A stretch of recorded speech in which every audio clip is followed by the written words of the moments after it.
Hello everyone. तो आज मैं अपना इंटरव्यू एक्सपीरियंस शेयर करने वाला हूं।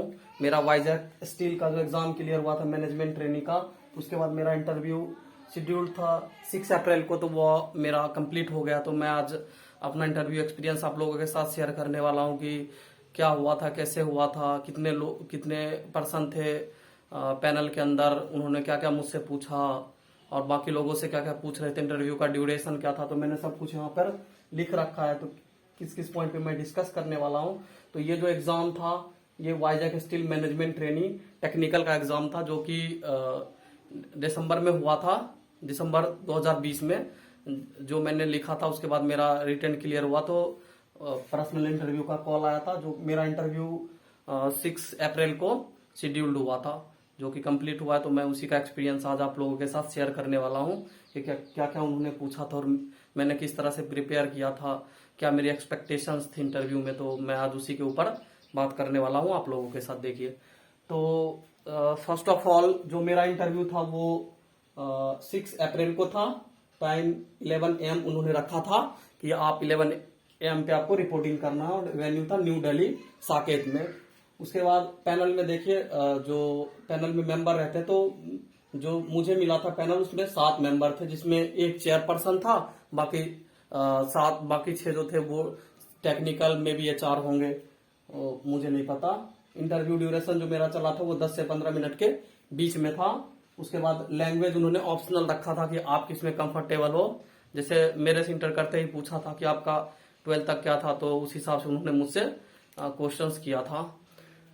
तो आइए मैं एक एक चीज आपको बताता हूँ कि जब से मैं वहां जब जब जब मैं इंटरव्यू रिसेप्शन एरिया में पहुंचा, उसके बाद से वहां पे क्या क्या हुआ, क्या क्या फॉर्मेलिटीज थी जो मुझे पूरा करना करना पड़ा वहां जाने के बाद। तो मैं अराउंड 10:30 और 10 AM के अप्रॉक्स में पहुंच गया था रिसेप्शन एरिया में। तो उन्होंने फिर हम लोगों को अराउंड 12 बजे बुलाया था अंदर।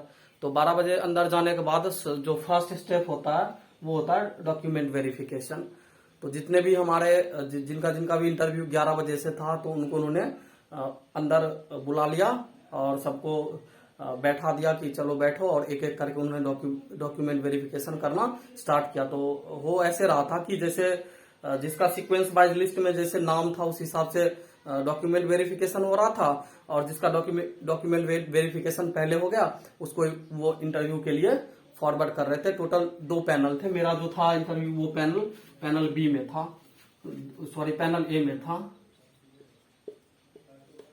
मेरा था ए में और 2 थे, ए एंड बी। तो 2 पैनल बने हुए थे, जिसमें मेरा था पैनल ए में। तो पैनल ए का जो इंटरव्यू था वो थोड़ा लंबा जाता था, अराउंड 20-25 एवरेज चल रहा था। और जो पैनल बी था उसका इंटरव्यू का ड्यूरेशन बहुत ही शॉर्ट था। मैं कह सकता हूँ कि 8 to 10 मिनट से ज्यादा वो लोग ले नहीं रहे थे, इससे ज्यादा वो लोग फोकस ही नहीं कर रहे थे।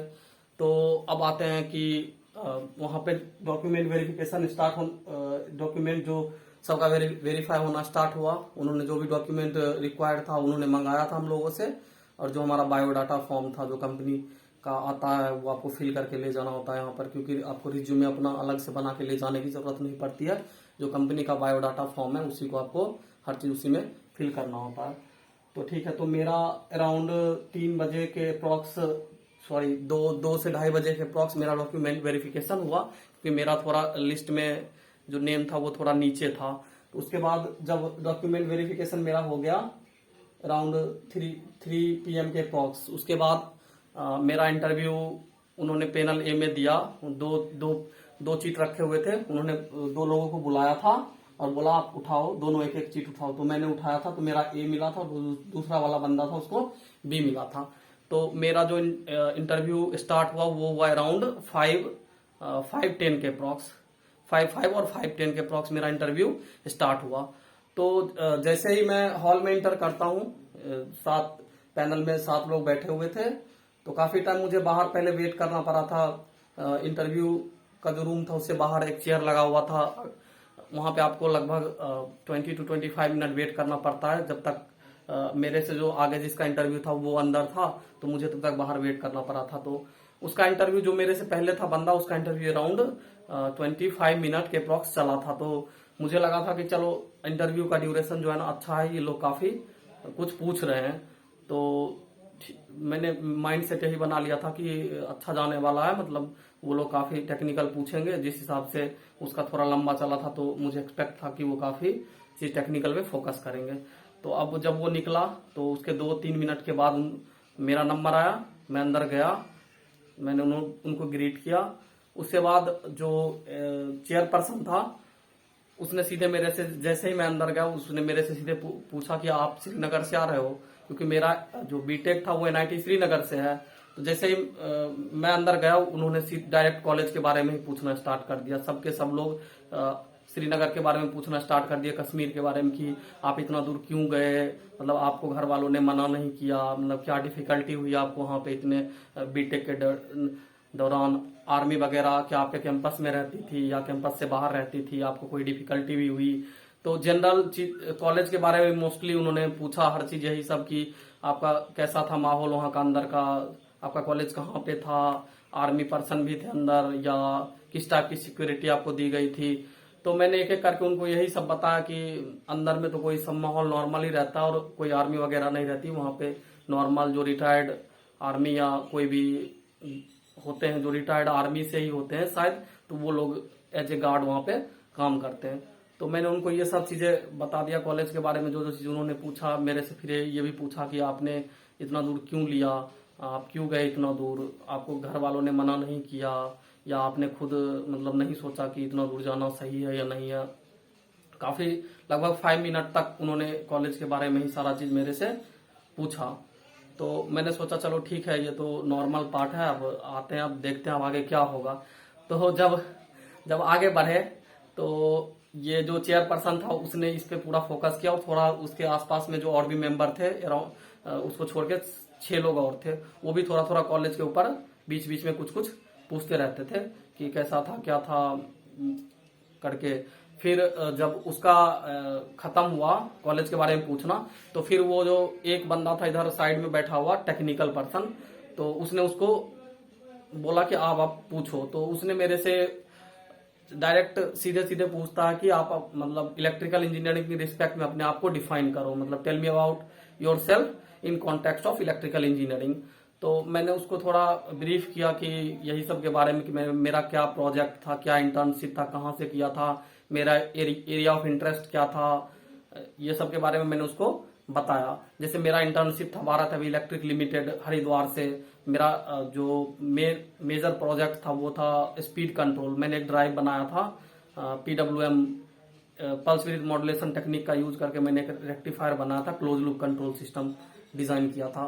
तो इंटर्नशिप मेरा इसके ऊपर था। उसके बाद मैंने जो अपना एरिया ऑफ इंटरेस्ट शो किया था वो मैंने इसलिए बताया था कि ये बंदा मेरे से ना टेक्निकल पूछे, कुछ भी पूछ ले, मेरे को कोई प्रॉब्लम। तो मैंने 5 सब्जेक्ट इसीलिए उसको धराधर मेंशन कर दिया था, power system, power electronics, control system, electrical machine and measurement. मैंने उनको बोला था I am very much interested in this subject, but जैसा मुझे लगा ना वो लोग इन सब में कोई इंटरेस्ट ही नहीं था। इतना अच्छे से मैंने अपना बायोडाटा बनाया था, उसमें भी उनको कोई इंटरेस्ट नहीं था। मैंने हर चीज वहां पे शो किया था। इवन मुझसे एक भी एचआर का क्वेश्चन उन्होंने नहीं पूछा, एक भी क्वेश्चन एचआर का नहीं था, किसी चीज के बारे में उन्होंने एचआर का कोई उसमें जिक्र ही नहीं था। बस कॉलेज के बारे में पूछा, उसके बाद आपके पापा क्या करते हैं ये क्वेश्चन पूछा, उसके बाद नथिंग एल्स। सीधे ट्रेनिंग पे आता है, उसने मेरे से ट्रेनिंग में पूछना स्टार्ट कर दिया। जो टेक्निकल पर्सन था वो सीधे सीधे मेरे से ट्रेनिंग पे ही बात करना स्टार्ट कर दिया कि आपका ट्रेनिंग में क्या क्या हुआ था, आप थोड़ा ब्रीफ कीजिए। तो मैंने उनको ट्रेनिंग के बारे में बताया कि मेरा जो ट्रेनिंग था वो mostly manufacturing of turbo generator के ऊपर था। तो मैंने उनको प्रोसेस बताया कि कैसे कैसे क्या क्या चीजें मैंने वहां पे सीखा, क्या क्या मैंने देखा कि कैसे कैसे कोड की कोड की स्टैकिंग होती है, कोड कैसे बनता है, फिर वो लेमिनेशन क्यों लेते हैं। तो जब मैंने ये बात बताया कि उनको कि कोड की स्टैकिंग होती है, हम पतले पतले लेमिनेशन सीट लेते हैं, तो एक बगल में बंदा बैठा था, वो मुझसे काउंटर क्वेश्चन करता इसमें कि अच्छा ठीक है आप बताओ कि सॉलिड कोड क्यों नहीं लेते हैं, लेमिनेशन ही क्यों प्रीफर करते हैं। तो मैंने उनको बताया कि सर जो रीजन होता है वो बेसिकली एडी करंट लॉस का होता है। हम चाहते हैं कि एडी करंट लॉस जितना कम हो उतना अच्छा, तो उसके लिए हम सॉलिड कोड ना यूज करके हम लेमिनेटेड कोड यूज करते हैं, जिससे क्या होता है कि एडी करंट का जो एडी करंट को जो एरिया ऑफर होता है वो बहुत कम होता है, जिसके कारण उसकी रेजिस्टेंस जो होती है वो हाई हो जाती है और करंट बहुत कम फ्लो होता है उस मटेरियल से। तो मैंने उनको थोड़ा समझा दिया, फिर वो बंदा बोला ठीक है ठीक है। फिर उसके बाद जो मेन पार्ट था उसमें जो मेरा ट्रेनिंग का वो था एक्साइटर वाले पे उन्होंने काफी फोकस किया। जो आप लोगों को पता है जो भी इलेक्ट्रिकल इंजीनियरिंग से होंगे उनको मशीन के बारे में कि सिंक्रोनस मशीन में हम लोग एक्साइटेशन सिस्टम अलग ही होता है, ब्रशलेस एक्साइटेशन यूज करते हैं डीसी एक्साइटेशन देने के लिए।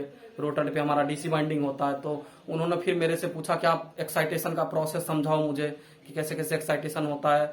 तो मैंने उनको बताया कि एक्साइटेशन के बारे में कि ऑक्सिलरी एक तो ऑक्सिलरी होता है जनरेटर, डीसी जनरेटर, एक ऑक्सिलरी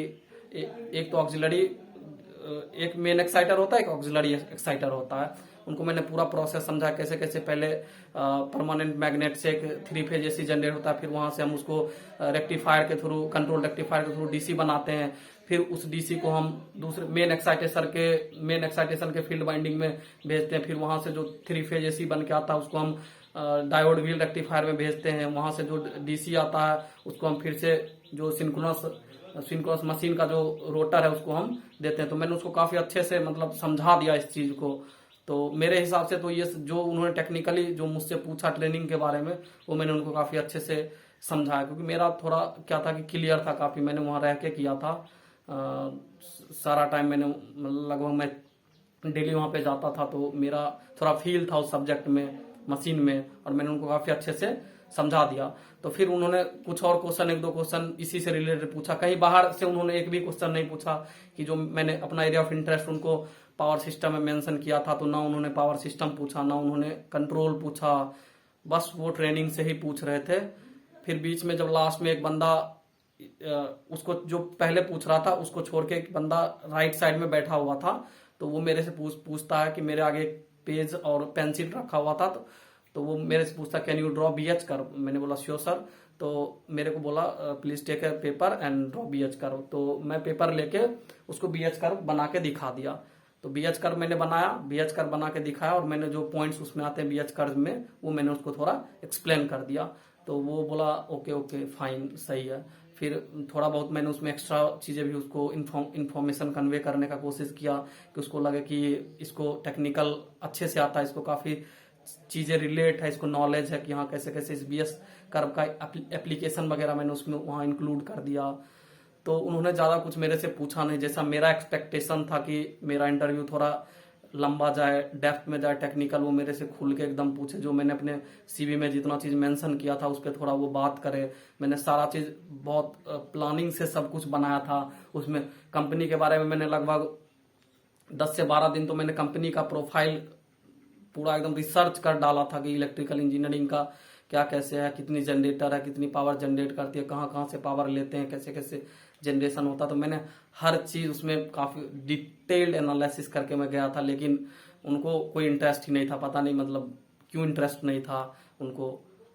मे बी ये रीजन एक हो सकता है कि शायद शाम हो गया था, काफी लेट हो गया था, पहले से उन्होंने काफी बंदों का इंटरव्यू ले चुके थे, तो मे बी अब वो सैचुरेशन मोड में चले गए थे। तो मे बी एक ये रीजन मेरे को लगा। सेकेंड रीजन और क्या हो सकता है कि शायद जो मेरा पहले से डॉक्यूमेंट गया हुआ था, मार्कशीट वगैरह, बीटेक का जो मार्कशीट था, तो मेरे थोड़े सीजीपीए थर्ड सेम से जब से फर्स्ट सेकेंड तो अपना कॉमन ही चलता है 10-12 वाला, जब से मैं थर्ड सेम में गया, इलेक्ट्रिकल इंजीनियरिंग जहां से स्टार्ट होती है वहां से मेरा सीजीपीए थोड़ा मतलब सीधे मानो तो एक्सपोनेंशियली राइज कर गया। मैं 9+ सारे सेमेस्टर में ऑलमोस्ट आने लगा था।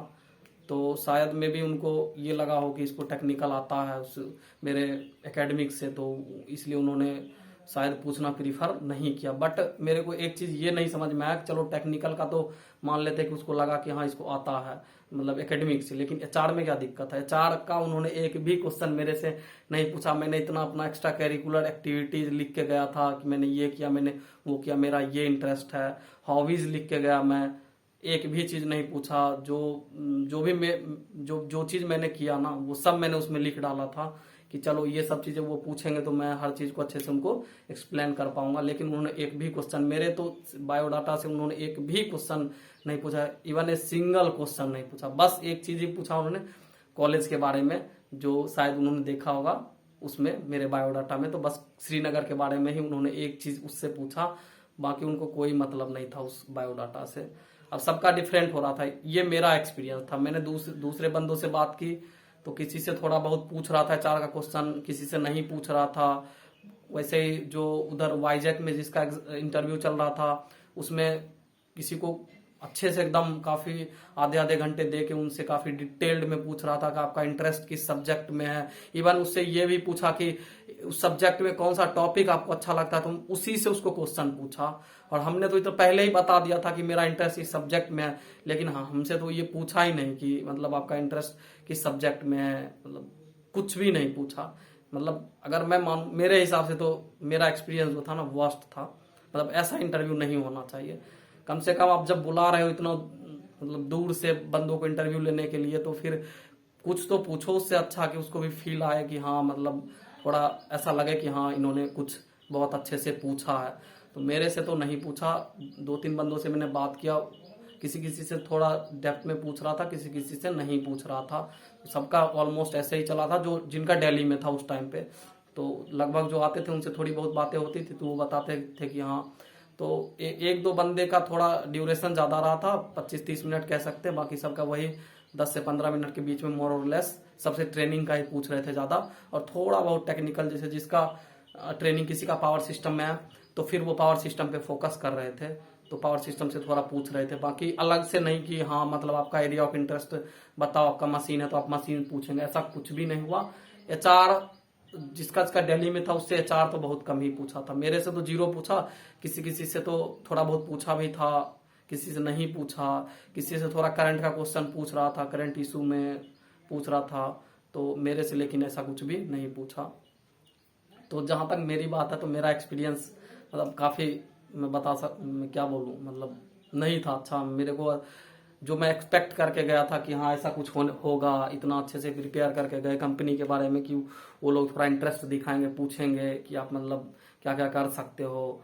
तो मुझे ऐसा लगा था, मैंने कूड़ा पढ़ा था तो उस पर भी काफी लोगों ने अच्छे से लिखा था, तो मैं सब चीज रेडी करके गया था उस हिसाब से कि इनका जो भी क्वेश्चन आने वाला तो मैं उसके लिए था आंसर तैयार करके गया था।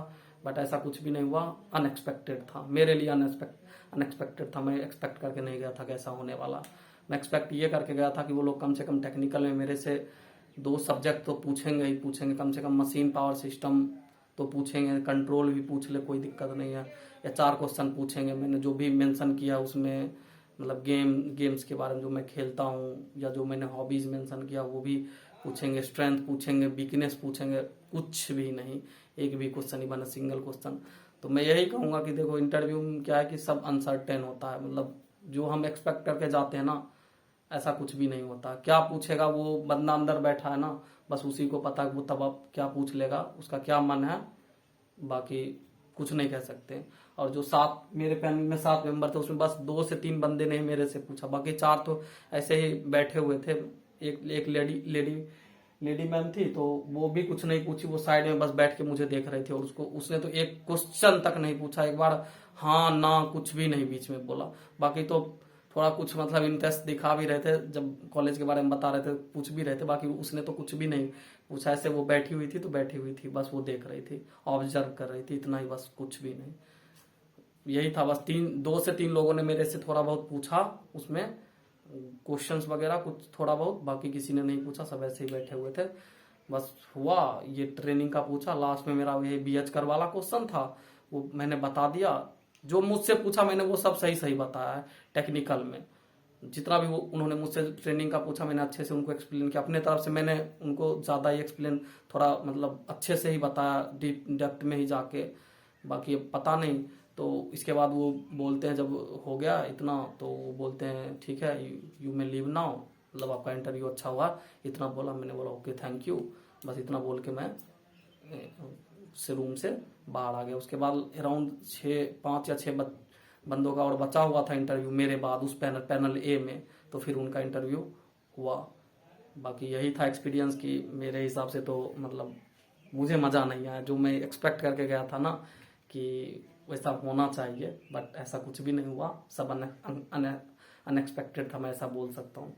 उन्होंने जो चीज़ मैं एक्सपेक्ट करके गया था वो नहीं पूछा कुछ भी। उन्होंने अपने हिसाब से जितना कुछ पूछना था, जबकि मैंने कंपनी के प्रोफाइल के ऊपर तो इतना ज़्यादा वर्क किया था ना, बहुत ज़्यादा मैं रिसर्च करके गया था कि चलो मतलब लॉस में तो कंपनी चली रही है पहले से ही, तो मैंने पूरा रिसर्च किया था, बैठ के सब कुछ लिखा था, कैसे कैसे क्या क्या चीज़ उनको बताना अगर वो कंपनी के ऊपर पूछते हैं, तो काफ़ी चीज़ रिसर्च करके गया था। लेकिन आई थिंक उनको इंटरेस्ट नहीं था, या मे बी क्या रीज़न हो सकता है ये तो मैं नहीं बता सकता हूँ। बाकी जो मेरा एक्सपीरियंस था वो मैंने शेयर कर दिया। और लैंग्वेज की बात तो उन्होंने मुझसे पूछ लिया था कि किस में कंफर्टेबल है, तो ऑब्वियसली यार हम लोग नॉर्थ इंडिया से हैं तो हिंदी बोलेंगे ही, तो मैंने बोला हिंदी में, तो बोला ओके। हिंदी में पूछा था मेरे को, वो लोग शायद साउथ से नहीं थे उसमें, एक मुझे साउथ से लग रहा था, बाकी लोग नॉर्थ से ही लग रहे थे, क्योंकि उनका हिंदी सही था। साउथ वाले का थोड़ा हिंदी लगता है कि ऑड लगता है, फिर हमको लग जाता है ये साउथ से, बट वो बंदा जो भी पूछ रहा था ना हिंदी में वो नॉर्थ से ही लग रहा था मुझे। तो ओवरऑल मेरा इंटरव्यू एक्सपीरियंस यही था। अगर 10 में मैं अगर रेटिंग की बात करूं तो मैं 10 में 5 दूंगा, 5 से ज़्यादा नहीं दे सकता हूँ इस इंटरव्यू को। 10 में मैं 5 पॉइंट बस इस इंटरव्यू को देना चाहता हूँ, उससे ज़्यादा नहीं मेरे अकॉर्डिंग। बाकी और भी लोगों से पूछा था मैंने इसके बारे में, तो उन्होंने भी कुछ खास नहीं बताया। सबका यही था कि हाँ किसी से थोड़ा बहुत ज़्यादा पूछ लिया, किसी से थोड़ा बहुत कम पूछा। मोस्टली क्वेश्चन वही रहता था कि कोई अगर कॉलेज के बारे में तो सबसे पूछ रहे थे, फिर जिस जगह से आया उस जगह के बारे में थोड़ा वो पूछ रहे थे कि आसपास की चीजें क्या है, वहाँ क्या फेमस है, वहाँ की आप जैसे जो डिस्ट्रिक्ट बताओगे तो उस डिस्ट्रिक्ट में कुछ ऐसा फेमस होगा तो उसके बारे में आपसे पूछ लेंगे। यही सब चीजें नॉर्मली पूछ रहा था। टेक्निकल तो मतलब ना ही पूछ रहे थे, ट्रेनिंग के अलावा कुछ भी नहीं। इवन जो मेजर प्रोजेक्ट था ना कॉलेज का वो भी उन्होंने कुछ भी नहीं पूछा। मैंने बताया था थोड़ा सा इंट्रो में, मैंने थोड़ा एक्सप्लेन कर दिया था उनको कि मैंने ये सब किया है प्रोजेक्ट में, लेकिन उन्होंने कुछ भी उसके बाद नहीं पूछा। बस ट्रेनिंग से पूछा, उसके बाद इंटर्नशिप पे भी प्रोजेक्ट के भी ऊपर उनका कोई इंटरेस्ट फोकस मेरे को नहीं दिखा, तो उन्होंने वो भी कुछ भी नहीं पूछा। बाकी ओवरऑल जो था मैंने बता दिया। चलो थैंक यू। नेक्स्ट वीडियो में मैं इसका पार्ट 2 शायद लेके आऊंगा, और थोड़ा और मतलब सिस्टमेटिक वे में आपको बताऊंगा कि और क्या क्या हुआ था बाकी लोगों से भी, क्योंकि अभी वीडियो बहुत लंबा हो जाएगा। बाकी लोगों से क्या पूछा गया था वो भी मैं आपके साथ शेयर करूंगा।